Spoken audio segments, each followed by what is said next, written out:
Sir నమస్కారం sir. నమస్తే అండి.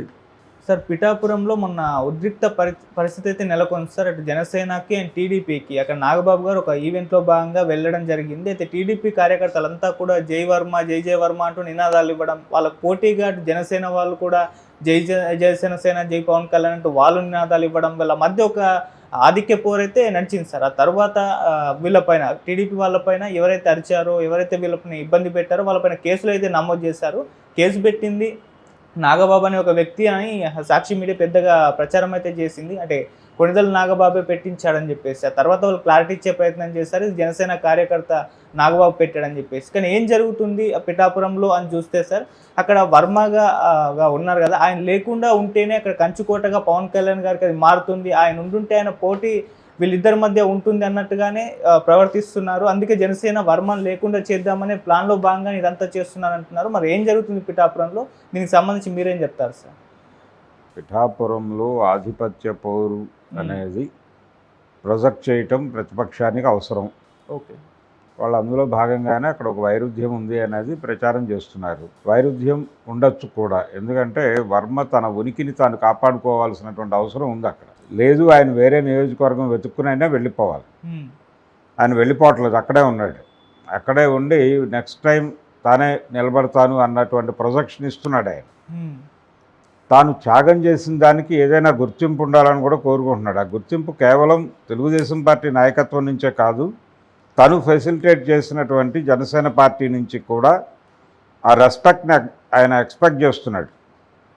ఆయన ఎక్స్పెక్ట్ చేసినటువంటి రెస్పెక్ట్ దక్కకపోతే ఆయన కొంచెం బాధపడి ఆ బాధలో ఏదైనా అటు ఇటు తుళ్ళే అవకాశం కూడా కలదు. అందుకని అయితే ఇప్పుడు ఏంటి ఆప్షను, ఆయన ఎక్కడికి పోలేడు. వర్మ ఒకవేళ తెలుగుదేశం పార్టీని వీడితే ఎక్కడికి వెళ్తాడు?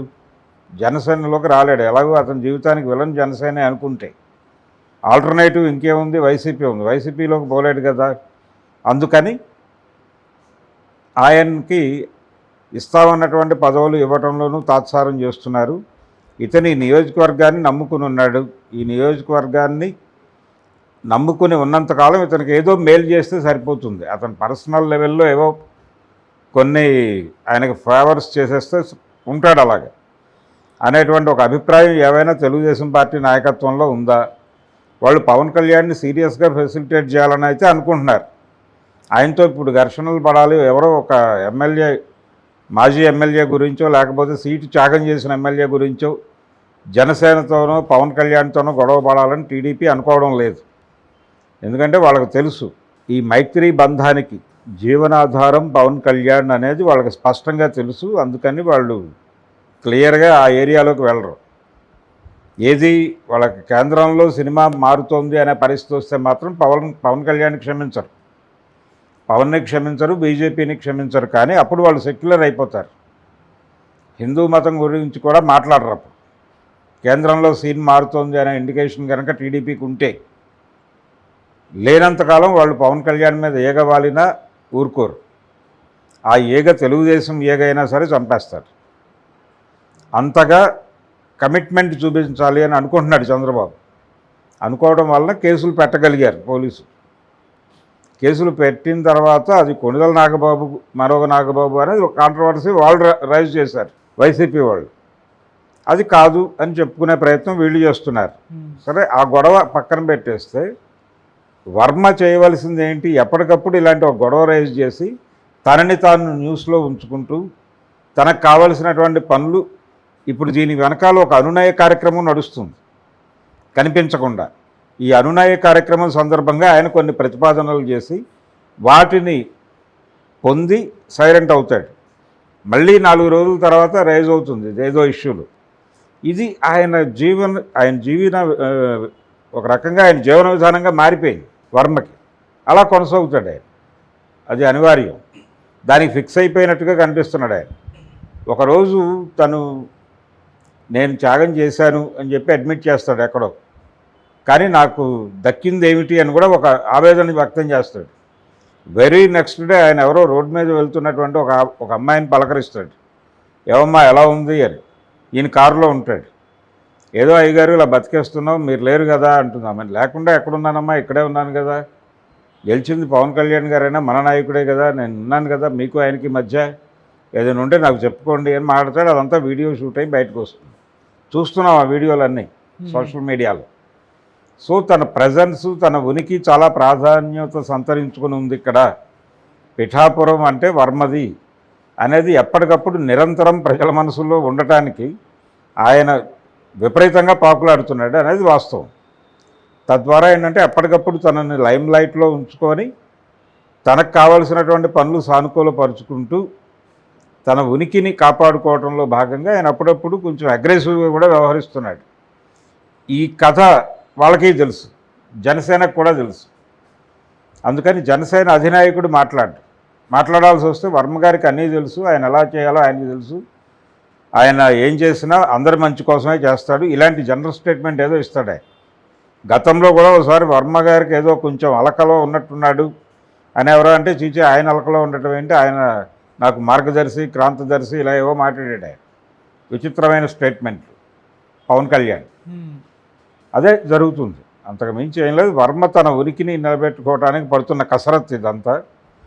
ఉనికిని నిలబెట్టుకోవడంతో పాటు దీనికి ఎక్స్టెన్షన్ కోరుకుంటున్నాడు ఆయన. ఒకవేళ పిఠాపురం నియోజకవర్గం నీకు చోటు లేదు అని కనుక నిర్ధారిస్తే అప్పుడు తనకి ఏం కావాలి అనేది అడిగి దానికి సానుకూల పరిస్థితులు కల్పిస్తే చాలు నాయకత్వం అని అనుకుంటున్నాడు ఆయన. అది సానుకూల పరిస్థితి ఉంటాడు, లేకపోయినా ఉండక తప్పని భరిస్తాయి. ఎక్కడికి పోలేడు, జనసేనలోకి పోలేడు, వైసీపీలోకి పోలేడు, సిపిఐ సిపిఎంఎల్లోకి అంతకంటే వెళ్ళలేడు. కాబట్టి కళ్ళు నవరంధ్రాలు అలా మూసుకుని అక్కడ కూర్చోవడం తప్ప మార్గం లేదు ఆయన. కాకపోతే అప్పుడప్పుడు అలా రైజ్ అవ్వకపోతే తనకు వచ్చేవి కూడా రావు. ఆ వచ్చేవి రాబట్టుకోవడం కోసం పడుతున్న తిప్పల్లా కనిపిస్తోంది. వర్మది నిజంగా దయనీయమైన పరిస్థితి. ఆ పరిస్థితి పగవాడికి కూడా రాకూడదు, ఆయనకు వచ్చింది. ఆయన ఏదో ఆయన కష్టం ఆయన పడుతున్నాడు. ఓకే, ఒకసారి ఆయన టికెట్ రాకుండా ఇండిపెండెంట్గా పోటీ చేసి గెలిచారు. ఆ గెలిచిన తర్వాత టీడీపీలోకి వెళ్ళారు. మరి అటువంటి ప్రయత్నం ఏమైనా చేసే ఛాన్స్ ఉంది సార్? అంటే అది గ్రౌండ్ రియాలిటీ ఎలా ఉంది, గ్రౌండ్ ఫీలింగ్స్ ఎలా ఉన్నాయి అంటే ఓటర్ మూడ్ ఎటు ఉంది అనేది తెలిసిపోతుంది ముందే. రేపు పొద్దున ఒకవేళ పవన్ కళ్యాణ్ మీద ఓటర్కి వ్యతిరేకత ఉంది అని కనుక తెలిస్తాయి, కూటమి పవన్ కళ్యాణ్కి ఆ సీట్ ఇవ్వాలి అనుకుంటే అప్పుడు అలాంటి ప్రయత్నం చేయొచ్చు ఆయన. ఓకే, చేసి ఒకవేళ గెలిచి అసలు అప్పుడు ఎన్నికల్లో ఇదే 11 ఇదే స్థానాలకి ఇదే 21 స్థానాలకి పవన్ కళ్యాణ్ అంగీకరిస్తాడా అనేది కూడా చర్చే. అప్పుడు ఆయన ఒక 50కి ఎగబడవచ్చు. 50 స్థానాలకి అకామిడేట్ చేయడం ఇబ్బంది కలిగినప్పటికీ తెలుగుదేశం ఫెసిలిటేట్ చేయొచ్చు. చేసినప్పుడు ఇలాంటి అభ్యర్థులు ఒక 7-8 స్థానాల్లో తేలుతారు. వీళ్ళని టీడీపీ వెనక నుంచి సపోర్ట్ చేసి కూడా గెలిపించవచ్చు. అలా గెలిపించిన చరిత్రలు ఉన్నాయి మనకి. ఓకే, ఒక పార్టీతో అవగాహన ఉండి అక్కడ అభ్యర్థిని పెట్టరు వీళ్ళు, కానీ అక్కడ ఒక అభ్యర్థి వీళ్ళ నుంచి బయటకు వెళ్ళి ఇండిపెండెంట్గా పోటీ చేస్తాడు. వీళ్ళు క్యాడర్ కనిపించకుండా అతనికి మద్దతు ఇస్తుంది, అతనే గెలుస్తాడు. ఆ తర్వాత పార్టీలోకి వస్తాడు, అవతల నాయకుడిని కిల్ చేస్తాడు. ఈ రాజకీయ క్రీడ కూడా చూసాం మనం. అందుకని అది కూడా జరగచ్చు. ఎందుకంటే వచ్చే ఎన్నికల్లో ఆయన 21 కాదు 50కి వెళ్ళే ఛాన్సెస్ ఉన్నాయి. అంటే ఉత్తరాంధ్రలో ఇంకో 10 అడుగుతాడు, రాయలసీమలో 10-15 అడిగితే 50 సెట్ అవుతుంది.